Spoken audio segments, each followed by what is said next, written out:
The Circle Track Logbook allows lots of options to customize the inputs for your particular needs. Here we're on the main screen. You see the various sections. One section over here is called User Defined. In this section, you have 36 inputs, which you can change the name to most anything you want. You right-click on a name, type in what you want that to be called. Let's say it's oil weight. Click on OK, and now you see that particular input will now be called oil weight. But lots of times you want to stay on these main screens to put in inputs that make sense for this particular screen. And to change these inputs, you click on Edit, Modify Program Layout, and enter Edit Mode. See down here in the red that we're now in Edit Mode. Let's say this section here, Ballast. If you click on a lot of these different names, a menu of options pop up. Here it says you could hide this particular entry, which would be weight, out of this section called Ballast, or you could hide this entire group. Let's click on Hide this entire group.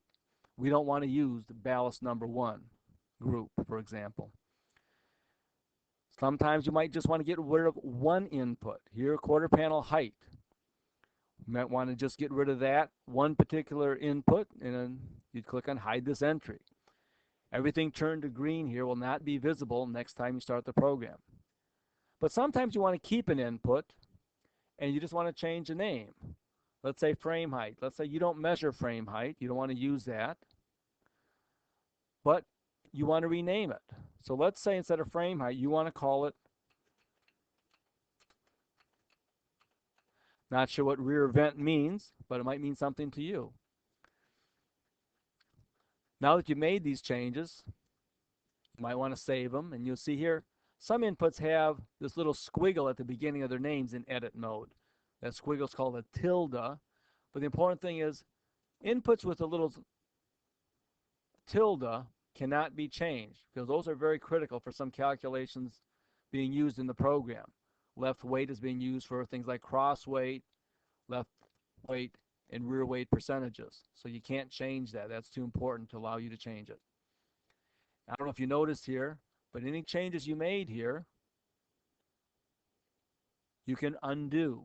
You could go back and say, show this group, and now this group would be shown again. But let's keep this group hidden. When you're done making changes, click on Edit, modify the program layout, and you're done editing, keep the changes.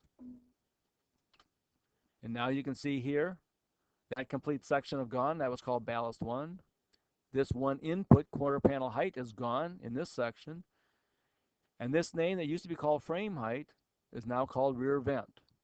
And now you can type in something other than a frame height.